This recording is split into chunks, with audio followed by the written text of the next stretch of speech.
दोस्तों नमस्कार, मैं हूं प्रेम प्रकाश। तो आज है 18 मार्च। तो आज के एक नए करंट अफेयर में आप सभी का स्वागत है। तो जी हाँ, जीएस विद प्रेम के यूट्यूब चैनल में आप सभी लोग जुड़ जाइए और आज के 18 मार्च के करंट अफेयर माइंड मैच में आप सभी का स्वागत है। तो चलिए शुरुआत करते हैं आज के पहले सवाल से।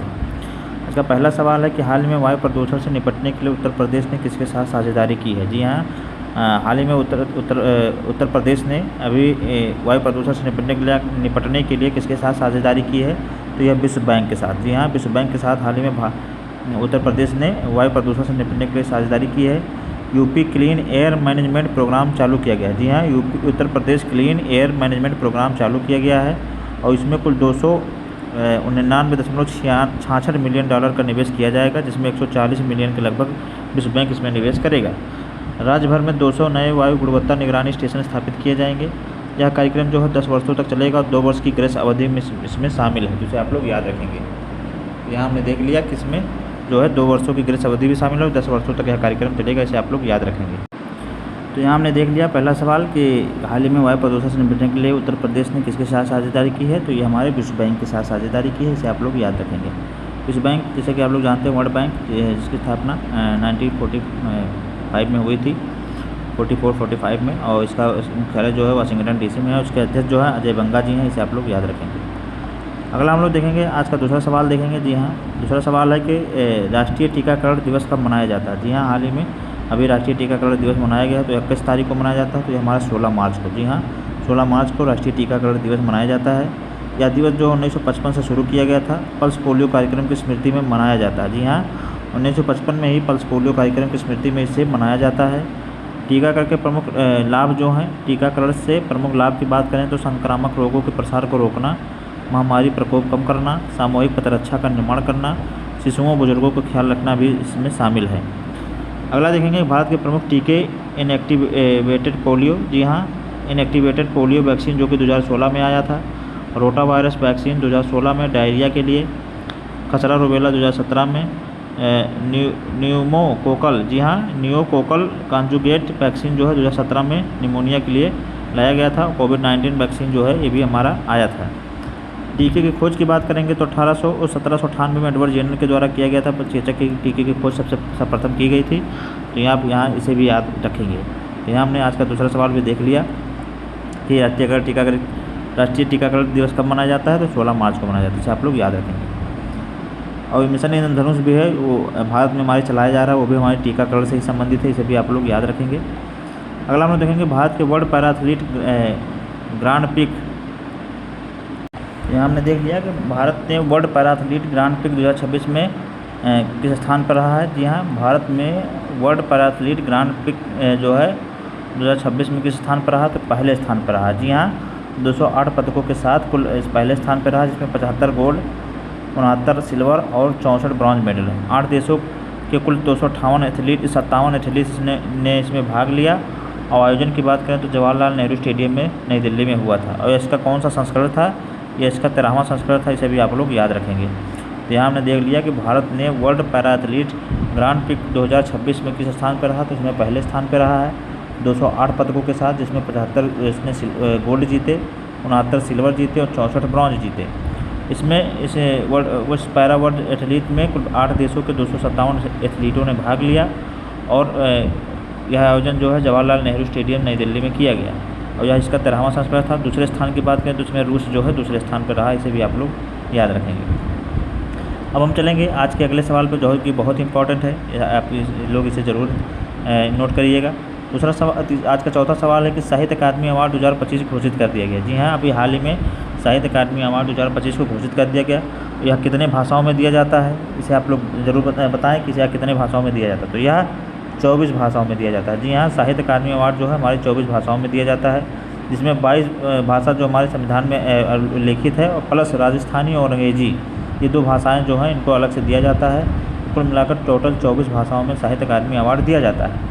अब आइए हम बात करते हैं साहित्य अवार्ड 2025 की श्रेणी की बात करेंगे। तो काव्य में कुल 8 अवार्ड दिए गए, उपन्यास में कुल 4 मिले, कहानी संग्रह में 6 मिले, निबंध में जो है 2 भाषाओं में, साहित्यिक आलोचना में 1 भाषाओं में, आत्मकथा की बात करेंगे तो यहाँ पर एक भाषा, आत्मकथा में जो है 1 भाषा में, संस्मरण की बात करेंगे तो 2 मिले हैं। तो यहाँ हम देख लेते हैं कुछ इंपॉर्टेंट जो हमारे एग्ज़ाम में पूछे जाएंगे, कुछ इंपॉर्टेंट साहित्य पुरस्कार के बारे में देखेंगे।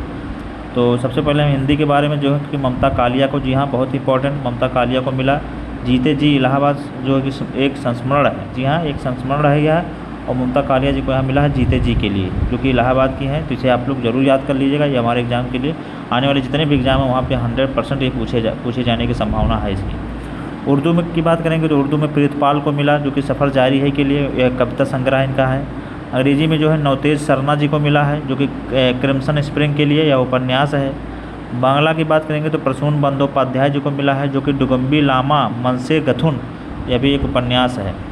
राजस्थानी की बात करेंगे तो जितेंद्र कुमार को मिला है, जो कि भारखामा, जी हाँ भारखामा जो एक कहानी है उसके लिए यहाँ राजस्थानी इनको मिला है। आइए हम थोड़ा देख लेते हैं साहित्य अकादमी के बारे में देखेंगे, साहित्य अकादमी पुरस्कार के बारे में देखेंगे। तो साहित्य अकादमी पुरस्कार जो है इसकी स्थापना 12 मार्च 1954 को हुई थी। उद्देश्य जो है भारतीय भाषाओं में साहित्य को बढ़ावा देना, साहित्यिक गतिविधियों का समन्वय करना, उच्च मानक स्थापित करना है। मुख्यालय इसका जो है रविंद्र भवन, इसका मुख्यालय की बात करें तो रविंद्र भवन फिरोज शाह रोड नई दिल्ली में है, और अकादमी द्वारा मान्यता प्राप्त 24 भाषाओं में से प्रत्येक में से सबसे प्रतिष्ठित साहित्यिक सम्मान है, जिसमें 1 लाख रुपये की राशि, 1 शॉल, एक तांबे की पट्टिका दी जाती है। प्रकाशक की बात करेंगे तो यह भारतीय साहित्य के विश्वकोश साहित्यिक पत्रिकाएं जैसे इंडियन लिटरेचर और समकालीन भारतीय साहित्य प्रकाशित करती है। अन्य कार्यक्रम की बात करें तो यह युवा लेखन पुरस्कार, बाल साहित्य पुरस्कार और अनुवाद पुरस्कार भी प्रदान करती है, इसे भी आप लोग याद रखेंगे। आइए हम देख लेते हैं यहाँ पर 2025 के जितने भी विजेता उनके बारे में देखेंगे यहाँ पर। तो असमिया में देवव्रत दास को काड़ी खेली साधुर उपन्यास के लिए, बांग्ला में प्रसून बंदोपाध्याय श्रेष्ठ कविता के लिए, बोडो को सुले ब्रह्मा डुंगबी लामा मनसे गथुन के लिए, और डोगरी में खजूर सिंह ठाकुर को ठाकुर सतसई कविता दोहावली के लिए, अंग्रेजी में नवतेज सरना को क्रिम्सन स्प्रिंग के लिए, गुजराती में योगेश वैद्य को भटखेड़ी कविता के लिए, हिंदी में ममता कालिया को जीते जी इलाहाबाद संस्मरण में, कन्नड़ में अमरेश नुगाडोनी को, कश्मीर में अली सैदा को, कोंकणी में हेनरी मंडोका HM परनाल को, मैथिली में महेंद्र को, मलयालम में N प्रभाकरण को, मणिपुरी में हावो बम नालिनी को, मराठी में राजू बाविस्कर को कल्याणी रेसा आत्मकथा के लिए, नेपाली में प्रकाश भट्टराई जो कि नेपाली परंपरागत संस्कृति रब सभ्यता से दुगटी एक निबंध पर इन्हें दिया गया। उड़िया में गिरिजा कुमार बलियार को पद्म पुराण कविता के लिए, पंजाबी में जिंदर को सेफ्टी किट कहानी संग्रह है, राजस्थानी में जितेंद्र कुमार सोनी को भरखामा कहानी संग्रह के लिए, संस्कृत में महामहोपाध्याय साधु भद्रदास जो कि प्रस्थान चतुष्टय ब्रह्मकोश कविता के लिए इन्हें दिया गया है।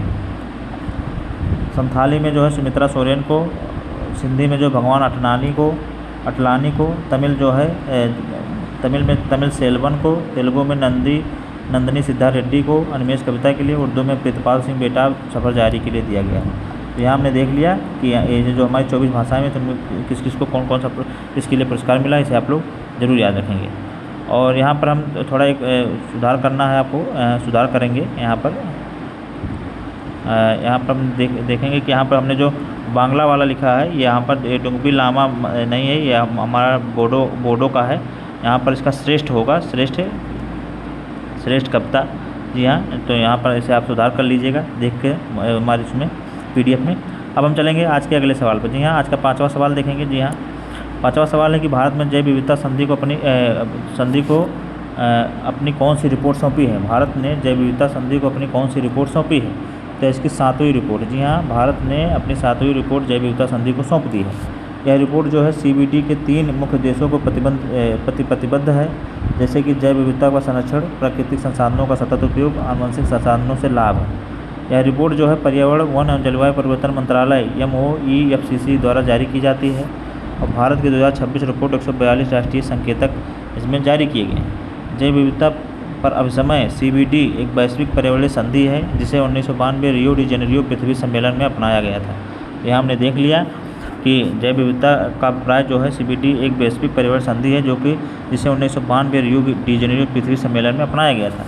और यह जो है भारत ने अपनी 7वीं रिपोर्ट जो है सौंप दी है, और यह रिपोर्ट जो है पर्यावरण, वन जलवायु परिवर्तन मंत्रालय के द्वारा जारी किया जाता है।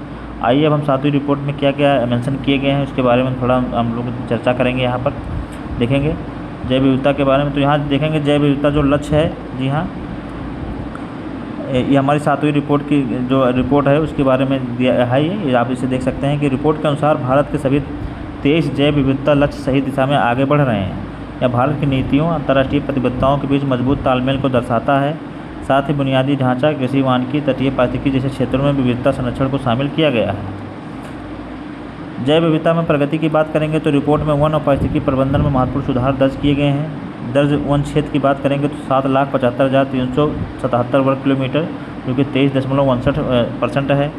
वन आवरण की बात करेंगे तो 5,20,365 वर्ग किलोमीटर, जो कि 15.83% है।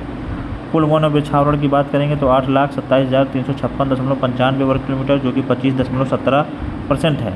रामसर आर्द्र भूमि की बात करेंगे तो 2014 में 26 से बढ़कर 2026 में कुल 98 हो गए हैं। तो यह हमारी जो 7वीं रिपोर्ट है उसी के अनुसार ये डाटा दिया गया है, तो इसे आप लोग जरूर लिख लेंगे। बहुत इंपॉर्टेंट डाटा है, आपके एग्जाम में पूछे जाने की संभावना प्रबल है। यह जो है दीर्घकालिक पर्यावरण योजना मजबूत शासन को दर्शाती है। अब यहाँ हम अगला देखेंगे कि वन जीव संरक्षण उपलब्धियों की बात करेंगे तो रिपोर्ट में संरक्षित क्षेत्रों, प्रजाति संरक्षण कार्यक्रमों में उल्लेखनीय उपलब्धियाँ बताई गई हैं। जैसे कि यहाँ हम देख सकते हैं कि संरक्षित क्षेत्र नेटवर्क की बात करेंगे तो 58 टाइगर रिजर्व, 33 एलिफेंट रिजर्व, 18 जो है बायोस्फीयर रिजर्व, 106 जो है राष्ट्रीय उद्यान और 574 जो है वन्यजीव अभयारण्य यहाँ पर दर्ज हैं। तो इस 7वीं रिपोर्ट में यहाँ पर देख सकते हैं कि 58 टाइगर रिजर्व, 33 एलिफेंट रिजर्व, 18 जो है बायोस्फीयर रिजर्व, 106 जो है राष्ट्रीय उद्यान और 574 जो है वन्यजीव अभयारण्य को दर्ज किया गया है। मुख्य वन्यजीव आंकड़ों की बात करेंगे, यहाँ पर जो कुछ और मुख्य वन्यजीव आंकड़े हैं तो इसमें 3682 बाघ, विश्व के 70% से अधिक भारत में, 4014 एक सींग वाले गैंडे भी यहाँ पर पाए जाते हैं, 22,446 जंगली हाथी, 891 एशियाई शेर, 818 जो है हिम तेंदुए पहली राष्ट्रीय गणना के अनुसार, और 6,327 नदी डॉल्फिन प्रोजेक्ट डॉल्फिन के तहत यहाँ पर दर्ज किए गए हैं। तो यहाँ पर 7वीं जो हमारी रिपोर्ट सौंपी गई उसके अनुसार ये कुछ रिपोर्ट थी, इनको आप जरूर याद कर लीजिएगा और लिख लीजिएगा इसे कहीं ना कहीं अपने पॉइंट्स नोट्स में, क्योंकि यहाँ से आपके सवाल जरूर बनेंगे और 100% यहाँ से कोई ना कोई सवाल आपके एग्जाम में ज़रूर बनेंगे। अब हम चलेंगे आज के प्रमुख ऑनलाइनर्स की बात करेंगे। जी हाँ, प्रमुख ऑनलाइनर्स हैं उनके बारे में डिस्कस करेंगे, वहाँ से फिर क्लास खत्म करेंगे। तो पहला सवाल है ऑनलाइनर्स में कि इंडियन वेल्स टेनिस गार्डन में आयोजित BNP पारिबा ओपन किसने जीत लिया है? तो इसे जैनिक सिनर ने जीता है। जी हाँ, हमारे इटली के मशहूर टेनिस खिलाड़ी जैनिक सिनर ने इस खिताब को जीत लिया है। अगला सवाल देखेंगे कि किस राज्य ने अपने पहले साउंडिंग रॉकेट का परीक्षण किया है? तो यहाँ पर गुजरात ने किया है, इसे आप लोग जरूर याद रखेंगे। आज का लास्ट क्वेश्चन हम लोग देखेंगे कि ज्ञानपीठ सम्मान 2025 किसे दिया गया? हाल ही में साहित्य अकादमी के साथ साथ ज्ञानपीठ पुरस्कार का भी घोषणा कर दी गई है, और ज्ञानपीठ सम्मान 2025 किसे दिया गया है? तो R बैरामुथु को दिया गया है, जो कि तमिल लेखक हैं, इसे आप लोग जरूर याद रखेंगे। और 59वां की बात करें, 59वां ज्ञानपीठ किसे मिला गया? तो विनोद कुमार शुक्ल को मिला था।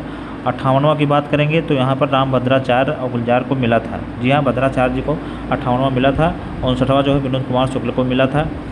और पहले ज्ञानपीठ पुरस्कार की बात करेंगे तो जी शंकर कुरूप को 1965 में मलयालम भाषा के लिए मिला था, इसे आप लोग ज़रूर याद रखेंगे। कब मिला था? 1965 में जी शंकर कुरूप को मिला था। जी हाँ, इसे आप लोग जरूर याद रखेंगे। और पहली महिला ज्ञानपीठ पुरस्कार की बात करेंगे तो आशा पूर्णा को मिला था, इसे भी आप लोग याद रखेंगे। तो ये आज का करंट अफेयर्स वीडियो था, आप लोगों को ऐसा लगा आप लोग ज़रूर बताएं। और आज की क्लास कैसी लगी आप लोग हमारे कमेंट बॉक्स में ज़रूर बताया करें। और अगर क्लास अच्छी लग रही है तो लोगों को शेयर भी किया करें, ज़्यादा से ज़्यादा लोगों को जोड़ें। फिर मिलेंगे एक नई वीडियो में, एक नए करंट अफेयर वीडियो के साथ। तब तक पढ़ते रहिए आप लोग, स्वस्थ रहिए, मस्त रहिए। नमस्कार, जय हिंद।